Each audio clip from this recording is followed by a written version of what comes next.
Hello बच्चों। तो आज जो है सो एक्सरसाइज केसी सिन्हा का 1.1 क्लास 9th का जो है सो स्टार्ट करते हैं। इससे पहले जितना भी बेसिक कॉन्सेप्ट था वो आपको पिछले वीडियो में जो है सो बता दिए हैं।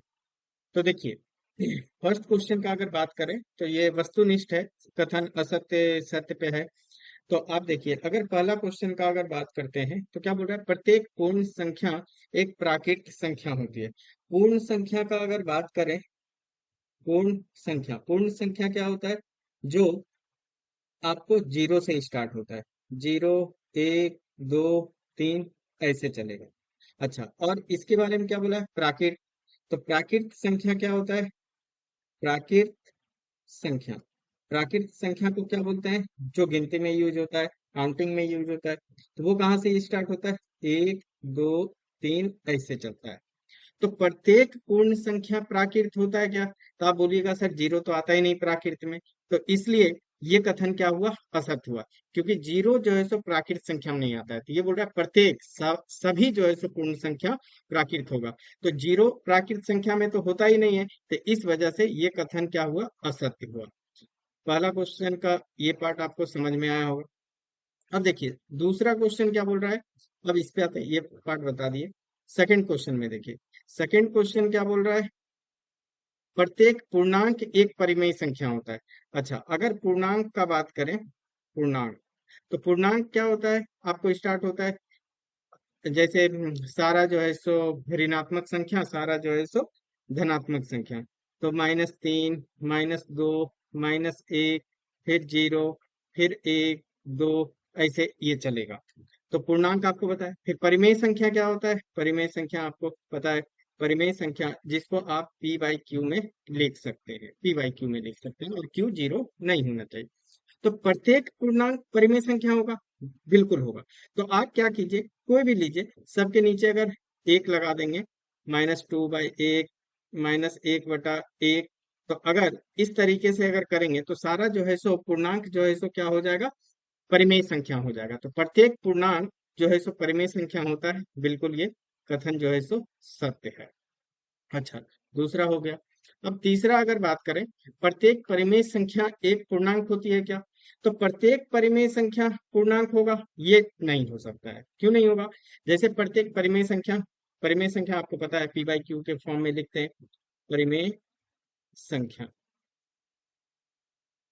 परिमेय संख्या, तो जिसको पी बाई क्यू में लिख सकते हैं। चलिए, अगर आप बोलेंगे कि सर अगर तीन ले लीजिए, 3/1, हाँ ठीक है ये होगा। लेकिन अगर बोले 3/7, 3/7 ये आपको पूर्णांक होगा। तो पूर्णांक तो ये तो पूर्णांक जो है सो नहीं है, पूर्णांक, ये पूर्णांक नहीं है। देखिए, पूर्णांक नहीं है, पूर्णांक नहीं है। तो ये तो बोल रहा है कि प्रत्येक परिमेय संख्या एक पूर्णांक होता है। तो पूर्णांक नहीं, नहीं होगा परिमेय संख्या। तो ये कथन क्या हो गया, ये असत्य हो गया। ठीक है। अच्छा, अगर, तो तीसरा क्वेश्चन भी आपको बता दिए।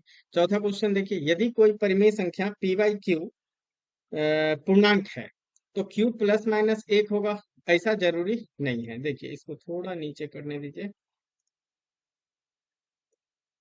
हम्म, तो हाँ, यदि कोई परिमेय संख्या, चौथा क्वेश्चन, अगर परिमेय संख्या पी बाई क्यू को क्या बोल रहा है, ये पूर्णांक, पूर्णांक, पूर्णांक है। तो पूर्णांक बनाने के लिए आप किसी को भी ले सकते हैं, जैसे 6/3 ले लीजिए, तो ये 2 आएगा।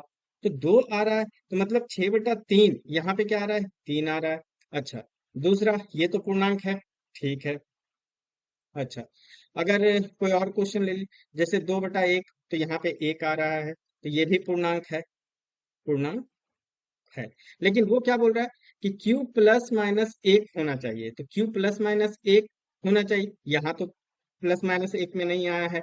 अगर आप कोई और भी ले लेते हैं, जैसे सपोज दैट मान लीजिए 5/-1, तो इसमें ये भी ये पूर्णांक होगा। तो ये आ जाएगा -5। तो पूर्णांक तो होगा, लेकिन हर केस में, हर केस में ऐसा नहीं है, एक बार प्लस आ रहा है, एक बार यहाँ पे प्लस आ रहा है, यहाँ पे -1 आ रहा है। लेकिन अगर वहीं पे 7/11, ये भी तो परिमेय संख्या है, लेकिन ये जो है सो पूर्णांक नहीं है, ये पूर्णांक नहीं है। तो हर केस में ऐसा होगा, ऐसा जरूरी नहीं है। तो ये क्या हो जाएगा, ये फोर्थ वाला क्या हो जाएगा, ये असत्य हो जाएगा। चलिए, ये हो गया। यदि कोई परिमेय संख्या पूर्णांक नहीं है, पूर्णांक नहीं है, तो क्यू प्लस माइनस एक होगा। ये सत्य है। कैसे, देखिए, अगर नहीं है तो क्यू प्लस माइनस वन नहीं हो सकता। तो देखिए, अगर इसके लिए लेंगे तो क्यू क्या बोल रहा है, प्लस माइनस एक बोल रहा है। ठीक है। तो आपको क्या परिमेय संख्या क्या किस फॉर्म में होता है, परिमेय संख्या। तो परिमेय संख्या आपको P upon Q, P P भाग क्यू में बनता है। तो क्यू के जगह पे अगर प्लस माइनस एक रखिए, तो क्यू प्लस माइनस एक, तो ये क्या बन जाएगा, प्लस माइनस एक से डिवाइड, तो प्लस माइनस जो है सो पी बनेगा। अब प्लस माइनस पी तो पूर्णांक होता है ना, प्लस माइनस पी कुछ भी पी के जगह पे रखिएगा तो वो पूर्णांक जो है सो हो जाएगा, पूर्णांक है। तो क्या बोल रहा है, यदि कोई परिमेय तो पूर्णांक नहीं हो सकता है, तो पूर्णांक ये बोल रहा है नहीं हो सकता है, तो ये क्या हुआ, ये आपको कथन जो है सो ये सत्य हो गया। ठीक है।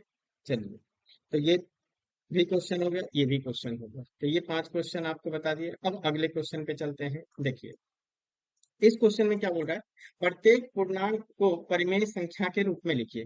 तो कुछ नहीं है, अगर आपको इसको लिखना है तो आप इसको सबके नीचे हर में जो है सो एक लगा दीजिए। माइनस 13 बटा, तो ये भी क्या हो जाएगा, ये पूर्णांक बन गया।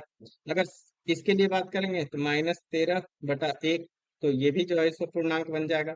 अगर इसको लिखना है तो 20/1, तो ये भी जो है सो पूर्णांक हो जाएगा। तो पूर्णांक में लिखने के लिए बोला तो इसको पूर्णांक में लिख दिए। अच्छा, अब अगला क्वेश्चन पे आते हैं। देखिए, नेक्स्ट क्वेश्चन है आपको, हम्म, ये बोल रहा है कि पी बाई क्यू एक परिमेय संख्या है। क्या बोला, पी बाई क्यू एक परिमेय संख्या है, तो पी जीरो हो सकता है क्या, तो आप इसको रख के देखिए, जीरो, जीरो भाग क्यू मतलब जीरो, तो जो है सो जीरो हो सकता है। और जीरो मतलब ये भी क्या बनेगा, परिमेय, जीरो अपॉन एक कर देंगे तो ये बन जाएगा, मतलब ये तो आपको परिमेय संख्या होगा। ठीक है। तो इसके लिए आप क्या लिख सकते हैं, हाँ, मतलब क्या, हाँ, तो इसके लिए लिख दीजिए हाँ। ठीक है। अब अगला क्या है, P बाई क्यू परिमेय संख्या है यदि Q is equal to zero. तो देखिए, P अपॉन क्यू, तो क्यू के जगह पे जीरो रखिए, तो जीरो से किसी को भाग नहीं दे सकते हैं, ये क्या आ जाएगा, अनंत आ जाएगा। तो ये ऐसा नहीं होगा, इसलिए इसके लिए क्या हो जाएगा, क्या पी बाई क्यू परिमेय संख्या है, तो नहीं। अगर क्यू जीरो कीजिएगा तो वो होगा ही नहीं। वो जो है सो क्या, क्यू अगर जीरो होगा तो अनंत आ जाएगा, तो इसलिए ये हो जाएगा नहीं। ठीक है। तो ये भी दोनों क्वेश्चन आपका तीसरा भी हो गया। अब अगला चलते हैं। देखिए, अब इस पे आते हैं। अब चौथा, अब आपको क्या बोला है, 7/16 को दशमलव में बदलने पे दशमलव कैसा होगा, मतलब दशमलव को आपको बताना है कि शांत होगा कि अशांत होगा। तो देखिए, जैसे अगर फर्स्ट क्वेश्चन का अगर लेते हैं, 7/16, इसको करने के लिए आपको बताए थे, अगर शांत दशमलव चाहिए, अगर शांत चाहिए, तो शांत के लिए क्या है, हर जो है सो, हर में देखिए कि इसका अभाज्य गुणनखंड, अभाज्य, अभाज्य गुणनखंड, गुणनखंड बताए थे आपको कि या तो दो होना चाहिए या फिर पांच होना चाहिए, या इस दोनों में से दो। अगर इसके अलावा अगर कुछ भी होगा तो फिर वो क्या हो जाएगा, अशांत हो जाएगा। तो आपको इसका अभाज्य गुणनखंड 16 का कीजिए। तो 16 का अभाज्य गुणनखंड क्या आ जाएगा, 7, 2 गुना 2 गुना 2 गुना 2, मतलब यहाँ पे क्या लिख सकते हैं, 7 2 की पावर 4। अच्छा, ये कैसे कि यहाँ अभाज्य गुणनखंड कुछ नहीं है, आप जैसे लघुत्तम निकालते हैं वैसे करते चलिए, 2 से भाग दीजिए, तो 2 × 8 = 16, फिर 2 से 2 × 4 = 8, फिर 2 × 2 = 4, और फिर जो है सो ये आ जाएगा 2 × 1 = 2, तो 2 का घात कितना आ जाएगा, 2 का घात 4 आ जाएगा। तो यहाँ पे देखिए, सिर्फ और सिर्फ दो ही बना। अगर दो दो ही बना है, दो का ही घात में आया है नीचे, तब जो है सो ये क्या होता है, शांत दशमलव इसको कहते हैं। तो यहाँ पे क्या आ जाएगा, शांत आ जाएगा, शांत। अच्छा, 3/25, अब दूसरा क्वेश्चन पे आते हैं। 3/25, तो 25 को तो आप लिख सकते हैं 3, 5 × 5, मतलब इसको आप लिख सकते हैं 3 5 की पावर 2। तो बताए थे हम आपको, शांत के लिए क्या है कि दो होना चाहिए या पांच का गुणनखंड होना है, या दो या पांच होना चाहिए तो शांत होगा। अगर इसके अलावा कोई भी इसके साथ आ जाएगा तो फिर वो अशांत हो जाएगा। तो ये 3/5 5 आया है, मतलब ये भी क्या हो जाएगा, शांत दशमलव हो जाएगा। ठीक है, ये भी हो जाएगा शांत दशमलव। अच्छा, 7/12 को दशमलव में बदलने पे कैसा होगा? अब तीसरा देखिए, 7/12, तो 12 को जो है सो आप कर लीजिए अभाज्य गुणनखंड। 2 से 2 छक 12, फिर 2 तिया 6, और फिर 3 से 1। तब आप इसको क्या लिख सकते हैं, 7/2 गुना 2 गुना 3, मतलब 7 2 की पावर 2 का घात 2 इंटू 3। तो देखिए ये 3 आ गया, 3 आने से ही क्या हो जाएगा, अशांत हो जाएगा। अगर 3 आ गया अभाज्य गुणनखंड में, 2 और 5 के अलावा अगर कुछ भी आएगा तो वो क्या हो जाएगा, अशांत दशमलव हो जाएगा। तो इसको क्या लिखेंगे, अशांत दशमलव होगा। ठीक है, ये अब नेक्स्ट देखिए, तो ये वाला क्वेश्चन आपका हो गया, ये हो गया, ये हो। अब फोर्थ क्वेश्चन में, अब क्या बोल रहा है, यदि परिमेय संख्या p/q का हर, वही बोले हर के लिए बात हो रहा है, कि रूढ़ गुणनखंड को ही क्या बोलते हैं, अभाज्य गुणनखंड। अभाज्य गुणनखंड 2 या 5 है, तो p/q को दशमलव रूप में लिखा जा सकता है। तो 2 और 5 है, तो इसको क्या बोलते हैं, शांत दशमलव, है ना। इसको क्या लिखेंगे, शांत। वो आपको परिभाषा ही दे दिया। तो ये भी हो गया, चौथा क्वेश्चन हो गया आपका। ठीक है, अब इधर आते हैं। हाँ, अब देखिए, पांचवें क्वेश्चन का बात करते हैं। तो क्या बोला है, निम्नलिखित परिमेय संख्या को दशमलव रूप में लिखने पे कौन सा शांत दशमलव हो? तो शांत दशमलव में बस इसका इसका हर पे फोकस कीजिए, इधर हर पे, इसके हर पे, इसके हर पे। अच्छा, इसको ऑलरेडी जो है सो अगर 11 बात करें इसके हर का, तो 11 क्या हो जाएगा, 11 तो अभाज्य है। तो ये क्या हो जाएगा, ये अशांत होगा। ठीक है, अगर 2 या 5 होगा तभी होगा। ठीक है, ये अशांत होगा। अच्छा, यहाँ पे 5/9 को क्या लिख सकते हैं, 5 3 का घात 2, तो 3 आ रहा है, 2 और 5 तो है ही नहीं, और 2 और 5 के साथ भी 3 होगा तो भी ये अशांत होगा। तो ये क्या हो जाएगा, अशांत हो जाएगा, अशांत। 9/16 को क्या लिख सकते हैं, 9 सिर्फ हर को देखिए, तो 16 को क्या लिख सकते हैं, 16 बताएं, 16 को अगर अभाज्य गुणनखंड कीजिएगा, 2/16, फिर 2 से 2 चौके 8, फिर 2 दूनी 4, और 2 एकम 2। तो इसको लिख सकते हैं 2 का घात 4। यहाँ सिर्फ 2 का घात 4 आया, मतलब ये क्या हो जाएगा, शांत दशमलव हो जाएगा, ये शांत दशमलव। अच्छा, अब हम इसके लिए फोर्थ के लिए बात करें, 11/30, तो इसका हर क्या है, 30 है। तो 30, इसको अभाज्य गुणनखंड कीजिए, पहले 2 से 15 बार में जाएगा। फिर अब अगला जो है सो अभाज्य नंबर क्या होता है, बताए थे आपको, 2 3 5 7 इस तरीके से होता है। तो फिर 3 से भाग दीजिए, 3 × 5 = 15, और फिर 5 से फिर 1। तो जैसे फोर्थ क्वेश्चन यहाँ पे लिख दे रहे हैं आपको, 11/30। तो 11/30 को हम क्या लिखेंगे, 11, और इसके हर में आ जाएगा 2 × 3 × 5। अब देखिए, 2 भी है, 5 भी है, अगर सिर्फ 2 और 5 होता तो शांत दशमलव होता, लेकिन इसके साथ क्या है, 3 भी है। तो 2 और 5 के अलावा अगर कुछ भी रहेगा तो वो क्या हो जाएगा, अशांत हो जाएगा, अशांत हो जाएगा, अशांत।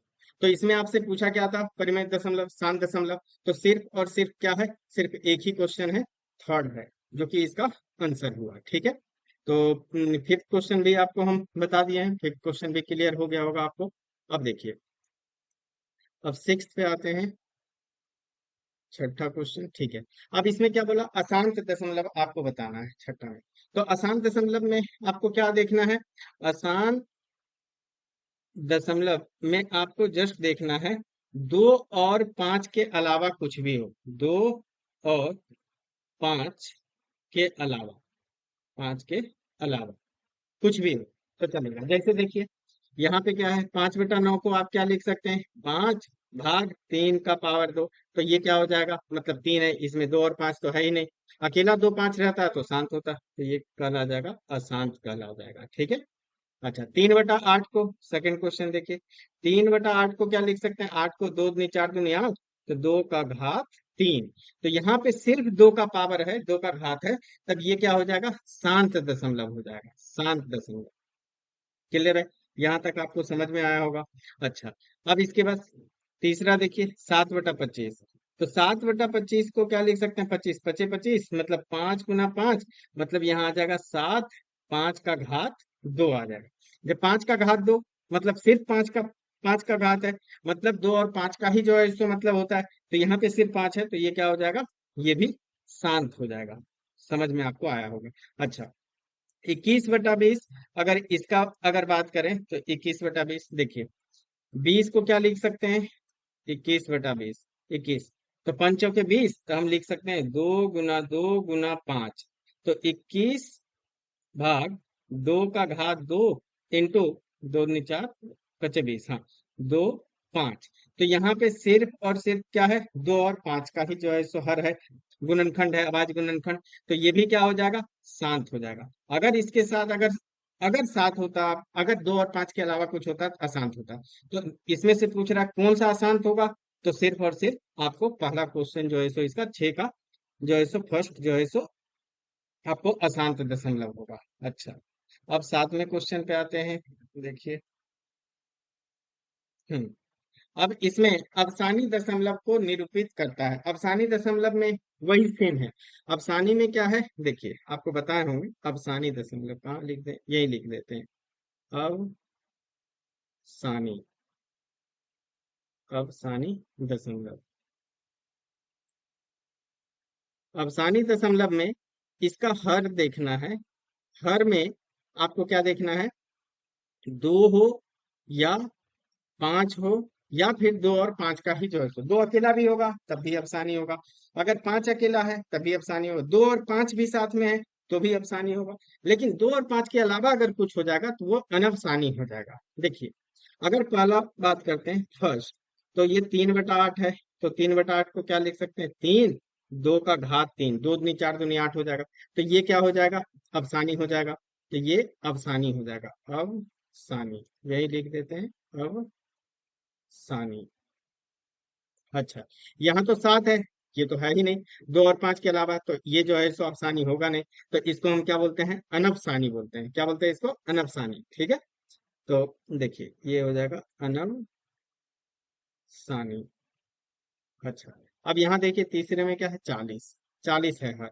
तो तीसरा क्वेश्चन लेते हैं, तीसरा, 27/40। तो 40 का आप क्या कीजिए, इसका अभाज्य गुणनखंड निकालिए। तो 40, 2 से 20 बार में, 2 से फिर 10 हो जाएगा, फिर 2 से फिर 5 हो जाएगा, और फिर 5 से फिर 1 हो जाएगा। तो इसको क्या लिख सकते हैं, 27/2 का घात 3 गुना 5। तो 2 और सिर्फ 3 आया इसके हर में, मतलब ये क्या हो जाएगा, अफसानी हो जाएगा, ये अफसानी हो जाएगा। और अफसानी ही अगर इसको भाग दीजिएगा, दशमलव निरूपण कीजिएगा, तो इसका शांत दशमलव आ जाएगा। अच्छा, अब जो है सो चौथा बात करते हैं, तो ये बता दिए। अच्छा, चौथा जो है इसको अगर बात करें, चौथा क्या है, 27/130 है। तो 130 को आपको फिर से अभाज्य गुणनखंड करके देखना है। तो 2 से, 2 × 6 = 12, 2 × 5 = 10, फिर 2 से नहीं जाएगा। अब आपको 5 से करना है, तो फिर 5 से, 5 × 5 और 5 × 15, और फिर 13, फिर 13 से एक बार। तो इसको क्या लिख सकते हैं, 27/2 × 5 × 13। अब देखिए, 2 5 रहता तब आसानी होता, लेकिन इसके साथ क्या है, 13 भी आ गया, 13 भी आ गया, तो इसका दशमलव निरूपण कीजिएगा, तो तब जो है सो अशांत होगा। और दूसरा जो है सो इसको हम क्या बोलते हैं, 13 आ गया तो इसको अनफसानी बोलेंगे। क्या बोलेंगे, अनफसानी। तो ये देंगे अनफसानी। चलिए, ये भी हो गया। अब पांचवा में क्या है, अब इसके लिए 35 है, मतलब 35। तो पांचवा देखिए, 38/35। तो 35 को 7 × 5 = 35, तो इसको लिख सकते हैं 38, 5 × 7। तो 5 रहता, लेकिन यहाँ तो 7 भी है साथ में, 7 भी है साथ में, तो ये क्या हो जाएगा, अनबसानी, अनबसानी, अनबसानी। आपको समझ में आया। अच्छा, अब यहाँ पे बात करते हैं छठा में, 128 है इसके हर में, 25/128। तो छठा, 25/128। तो 128 को अभाज्य गुणनखंड कीजिए, तो क्या आ जाएगा, 2 से, 2 × 6 = 12, 2 × 4 = 8, 2 से 32 बार में, 2 से इसका हाफ हाफ करते जाइए, 16, फिर 2 से 8, 2 से 4, फिर 2 से 2, और फिर 2 से 1। तो कितना बार 2 आया, 3 3 6, तीन और तीन छः, एक सात, तीन चार पाँच छः सात। तो इसको लिख सकते हैं 25, दो का घात सात, सिर्फ दो का घात सात है, मतलब ये क्या हो जाएगा, अवसानी हो जाएगा। तो ये आ जाएगा अवसानी, अवसानी, अवसानी। अब 138 है इसमें, देखिए इसमें कितना है 138, तो 117 बटा ये सात में 17 भाग, सिर्फ आपको हर देखना है, 17 भाग 138। तो 17 भाग 138 है, तो 138 का फिर आपको क्या करना होगा, अभाज्य गुणनखंड। तो अभाज्य गुणनखंड करके देखिए, तो दो से दो छक 12 और दो नमा 18, फिर फिर तीन से जो है इस हो जाएगा, तो तीन दूनी छः, तीन तिया ही नौ, तो दो तीन तेईस कितना आ जाएगा, तेईस से फिर कीजिएगा तो फिर ये एक बार में, दो छक 12, दो नमा 18, फिर तीन दूनी छः, तीन तिया नौ, ठीक है। तो इसको क्या लिख सकते हैं, 17 भाग दो गुना तीन गुना तेईस। देखिए दो तो है, लेकिन दो के साथ क्या है, तेईस और तेईस दोनों है, तेईस और तेईस अगर दोनों हुआ तो फिर ये क्या हो जाएगा, अनफसानी हो जाएगा। तो साथ में क्या कहलाएगा, अनफसानी, अनव अनफसानी, ठीक है। ये हो गया। अब यहाँ पे आ जाइए, इसके एट में क्या है, 50 है, तो 50 को आठवां इधर बताते हैं आपको, कितना है, 29/50, 29 भाग 50। तो 50 का फिर से इसको क्या अभाज्य गुणनखंड कीजिए, 5 से 10 बार में, या 2 से लगा लीजिए, जिससे भी ठीक लगे, 2 से 25, फिर 5 से पचे 25, फिर 5 से फिर एक, तो इसको क्या लिख सकते हैं, 29 भाग दो गुना 5 का घात दो। तो दो और पांच ही सिर्फ है, मतलब ये क्या हो जाएगा, अवसानी हो जाएगा, ये हो जाएगा अवसानी, अवसानी। तो आपसे पूछा गया था अवसानी, तो अवसानी कौन कौन सा हुआ है, एक नंबर अवसानी, तीन हुआ है, फिर आपको छह हुआ है, फिर जो है सो आपको आठ हुआ है। तो कौन कौन सा हो गया आपको, जो है सो एक, तीन, छ और जो है सो आठ, तो ये हुआ अफसानी। तो ये आपको क्लियर हो गया होगा।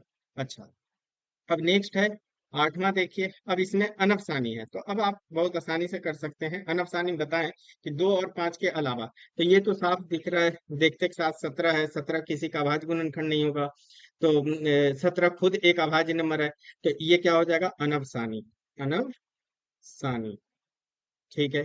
तो ये वाला एक हो गया। अच्छा, 3/10, 10 को अगर लिखिएगा तो क्या लिख सकते हैं, 2 गुना 5, 2 गुना 5 ये आया, तो इसको तो अफसानी बोलते हैं, तो ये वाला क्या हो जाएगा, अवसानी, अवसानी। तो ये तो हुआ नहीं। अब 18 देखिए यहाँ पे, इसको क्या लिख सकते हैं, 7 और 18, मतलब 2 गुना 3 गुना 3, तो यहाँ तो दो के साथ तीन भी आ रहा है, तो फिर जो है सो पांच भी नहीं है, और दो के अलावा, मतलब दो और पांच के अलावा यहाँ पे तीन है, तो ये क्या हो जाएगा, अनबसानी, अनबसानी, अनबसानी, ठीक है, अनबसानी, ये हो जाएगा अनबसानी, ठीक है। अच्छा, 250 है इसमें, तो आप इसको लिख सकते हैं 23, 250 मतलब 25 गुना 10, तो इसको लिख सकते हैं 5 गुना 5 गुना 10, फिर 5 इंटू 2, 2 और 5 आया, मतलब जो है सो 125 गुना 2, मतलब जो है सो 2 और 5 आया, तो 2 और 5 जब जिसके हर में आता है गुणनखंड, तो वो क्या होता है, अवसानी, अवसानी, अवसानी। चलिए, अब इधर आते हैं, तो इसको तो ये तो आसान है, 17/21, तो 3 गुना 7 लिख सकते हैं, 3 और 7 आया, 2 और 5 तो आया नहीं है अकेला, तो ये क्या हो जाएगा, अनबसानी, अनबसानी। आपको क्लियर हो रहा होगा, अनबसानी, अनबसानी। अच्छा, 29/30 को क्या लिख सकते हैं, हर पे जो है सो कंसंट्रेट कीजिए, 30, मतलब 10 गुना 3, तो हम लिख सकते हैं 2 गुना 3, 6 × 5 = 30, 5, तो दो भी आया, पांच भी आया, और उसके साथ तीन आ गया, तीन जैसे ही आया तो ये क्या हो जाएगा, अनवसानी, अनवसानी, दशमलव को निरूपण करेगा, ठीक है। ये हो गया। अब 29/121, तो इसको देख लीजिए, 121, तो आपको अगर 121 है, तो फिर आप इसको 121, तो 121 ऑलरेडी, चलिए इसको देख लेते हैं। तो 29 भाग 121, तो 121 आपको देखना होगा किसके किसका अभाज्य गुणनखंड। तो 121 को देखिए, 2 से नहीं जाएगा, 3 से नहीं जाएगा, फिर अगला 5 से तो जाएगा नहीं, 7 दूनी 7, 7 से भी नहीं जाएगा, फिर 11, 11 से जा रहा है। तो 11 से, 11 एकम 11 और 11, तो 11 का ही जो है सो ये होता है। तो आप इसको क्या लिख सकते हैं, 29 भाग 11 का घात 2, मतलब जो है सो सिर्फ 11 11 का घात में, तो ये क्या हो जाएगा, अनव सानी, अनव सानी। चलिए ये भी हो गया। अब लास्ट जो है सो एट्थ है। एट्थ में क्या है, 31/7, तो इधर लिख लेते हैं आठवां, 31/7। तो इसको क्या लिख सकते हैं, 60, छोटा छोटा में इसको ब्रेक कर लीजिए। 60 मतलब 20 तिहाई 60, मतलब आप इसको लिख सकते हैं 60, तो 6 दहें के 60, तो 2 गुना 3 6, और 10 को फिर 5 गुना 2, तो 2 तिया 6 25 दूनी 60। हाँ, तो आप इसको लिख सकते हैं 31 2 का घात 2 गुना 3 गुना 5, तो 2 और 5 के अलावा 3 भी है, 3 है, तो ये क्या हो जाएगा, अनवसानी, अनवसानी, अनवसानी। तो इसमें कौन कौन सा हो जाएगा अनवसानी, 2 हो जाएगा, 3 हो जाएगा, 3, फिर आपको पांचवा है, फिर छठा है, फिर सातवां है और आठवां है। तो आपका हो जाएगा 1 3, अनफसानी में 1 3 5 6 7 और 8। यहाँ तक हम आपको क्लियर कर दिए हैं। यहाँ तक एक बार देखिए, अगर आपको लगता है कि कहीं पे आप कंफ्यूज हो रहे हैं, तो कमेंट कीजिए और आप फिर पूछिए, तो फिर और भी कोई मेथड से हम आपको एक्सप्लेन कर देंगे। लेकिन जहां तक हमको लगता है कि बेसिक से बताएं, आपको क्लियर हो गया होगा। फिर बाकी जो है सो यहाँ पे आपको हम डिस्कस किए 1 से 8 तक क्वेश्चन किए। इसके बाद इसके अगले वीडियो में इसके बाद का जो है सो क्वेश्चन लेते हैं। बहुत बहुत धन्यवाद यहाँ तक देखने के लिए।